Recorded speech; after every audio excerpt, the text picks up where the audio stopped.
뭐든 사실 지나치면 안 좋잖아요. 그럼요. 술을 강요하는 그런 문화부터 좀 없어져야 될 것 같다는 생각이 듭니다. 그리고 연말 모임 상당히 많을 텐데 우리 주부들이 연말 모임 외출 나갈 때 상당히 신경 쓰는 게 또 헤어스타일 아니겠습니까? 그럼요. 염색을 많이 한다고요? 예, 새치 때문에 염색하시는데 가격이 만만치가 않아요. 그래서 요즘 시중 가격보다 4분의 1 정도 저렴한 염색방이 인기라고 합니다. 그런데 이 염색방에는 숨겨진 비밀이 있다는데요. 함께 보시죠. 3, 4만 원을 호가하는 새치머리 염색이 단돈 10,000원. 최근 인기를 얻고 있는 염색방. 잘할 것 같던데 염색만 하니까 10,000원 주고 하는데 뭐. 편하고 좋던데요? 우선 가격이 싸니까. 그런데 이 염색방이 당신의 연말을 망쳐놓을 수도 있다. 대체 염색방에서 무슨 일이 벌어지고 있는 것일까요? 취재했습니다. 얼마 전 염색방을 갔다가 황당한 일을 겪었다는 이소연 씨. 직접 만나봤는데요. 여긴 염색만 전문인가 봐요. 저희는 염색만 전문으로 해서 뭐 좀 더 싸고 전문적으로 해준다고. 그래서 믿고 맡긴 머리. 그런데 염색한 지 1시간 뒤. 양쪽 옆에는 완전 핫핑크로 나오고 머리 뒤에는 오렌지색이 나오고요. 머리 속은 노랗게 나왔어요. 염색 잘할 것 같아서. 그래서 갔다가 분변당한 거죠. 상황이 이렇다 보니 외출도 두려웠다는데요. 그래서 한동안 진짜 그 주말에 시댁도 못 가고 애기 유치원 데리러 갈 때도 모자 쓰고 막 이렇게 가고 그리고 집에만 있었어요. 사람들 쳐다볼 정도였으니까. 결국 윤기 나고 건강했던 머리카락은 푸석푸석해져 버렸다고 합니다. 돈도 버리고 시간도 버리고 마음도 상했고 저는 이거 복구하는데 14만 원 들었고요. 그리고 아직도 복구 중이고. 그렇다면 대체 염색방은 어떤 곳일까? 직접 찾아가 봤습니다. 주변에 보면 염색 제품 염색하고 완전히 틀려요. 영양제라고 생각하는데 염색이 되면서 영양제. 염색약이 아니라 영양제다. 또 다른 염색방에서는 이런 이야기를 합니다. 모발도 굵어지고 윤기도 나고 이건 영양제이기 때문에 염색약이 아니에요. 게다가 믿기 힘든 이야기도 하는데요.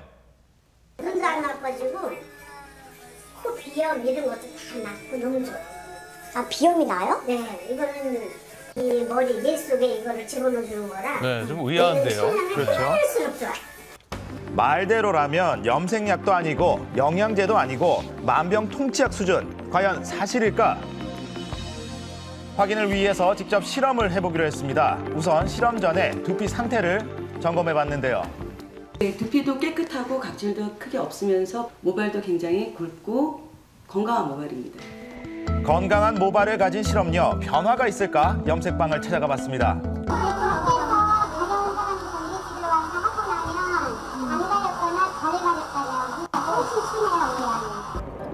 싼 가격의 염색약을 의심하자 자랑을 늘어놓는데요. 이거 빈도나 흙에 흙 언니. 여기네가 덩어리인데 이게 더 좋을 거예요. 한번 해보시라고. 그렇게 약 30분이 지나고 염색은 끝이 났습니다. 자, 과연 결과는? 아까 염색하기 전보다 염색하고 나니 두피도 많이 붉은기가 보이고요. 모발도 살짝 가늘어진 듯한 느낌이 나고 각질이나 이런 것도 살짝 들뜨는 느낌이 있습니다. 결국 일반적인 염색약과 큰 차이가 없다는 것이었는데요. 염색방에서 이야기했던 천연 성분들, 모발을 보호하는 데 실제 효과가 있을까요? 원료나 성분은 거의 유사하기 때문에 크게 다르다고 보여지지는 않고요. 염색을 했을 때 일어날 수 있는 부작용 또한 별반 차이가 없을 거라고 판단되었습니다. 분명 천연 염색이라 강조했는데 이 탈모와 두드러기 등을 일으키는 성분이 표시된 일반 염색과 크게 다를 바가 없었습니다. 네. 자, 그리고 이상한 점 또 있었는데요. 미용사 자격증이 보이지 않았던 것, 건강기능식품 판매업이라는 허가증만 있었습니다. 시작할 수 있어요. 찌르지 않으면 부처에서 붓이 나오고 그러지는 않는 것 같아요. 어머님이 자격증 따셨어? 아직도 안 하고. 과연 염색을 자격증 없이 할 수 있을까요? 원칙적으로 다 불법이죠. 머리 염색을 하는 것은 피부 일반 헤어랑 머리에 어떤 손질을 하거나 하기 때문에 미용업에 딱 맞거든요. 있어야 되죠. 자격증은 당연히. 그렇다면 어떻게 운영이 가능할까? 가게 낼 때 필요한 건 뭐를 준비해야 돼? 준비할 거는 뭐 이제 미용사 자격증 없으면 빌려서 해야 돼. 자격증을 빌린다?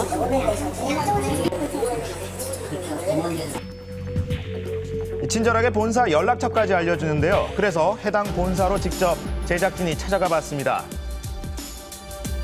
뭘 들어가도 안 내줘. 등록하겠다면 절대 안 내줘. 고집하면 안 내주고 장사 기록 많으면 안 내줘요. 까다로운 면접에 통과한 제작진, 본격적인 상담이 시작됐습니다. 일단 자격증은 있어요? 아니 없죠. 미용이나 이용 자격증이 있어야 돼요. 그럼 어떻게 해야 되지? 과연 그의 대답은요? 장동대는 넘어도 그래놓고 하지. 역시 자격증 대여에 대해 이야기를 합니다. 더 구체적인 이야기도 하는데요. 한라고 보면 뒤에 한 다리가 넘는 다 있어요, 웬만하면. 근데 그게 만약에 없으면 종업을 했어요. 네가 일을 하는 동안에 네 명의를 좀 하자. 하다가 또 종업이 마음에 안 들잖아. 그럼 잘라야 되잖아. 그럼 야, 그냥 니는 그만두고 그냥 한 달에 한 10만 원 줄 테니까 이것만 끌어오자. 그래가 한 게 또 많아. 게다가 단속에 걸릴 일은 거의 없다는데 사표 등록은 사실은 없어. 근데 이름이 다르잖아. 사표 등록은 안 걸고 안에 넣어놓는데. 그런데 이게 또 웃기는 게 면허 신고증은 구청 소관이고 사표 등록은 세무서 소관이 다 다르잖아. 그러니까 이게 그냥 넘어가는 거야. 한번 걸어놓으면 그냥 계속 영원히 해도 돼, 사실은. 교묘하게 면허증 없이 영업을 하는 일부 염색방, 이대로 둘 수밖에 없는 것일까요? 내가 현장 조사를 하고 있는 중이고요.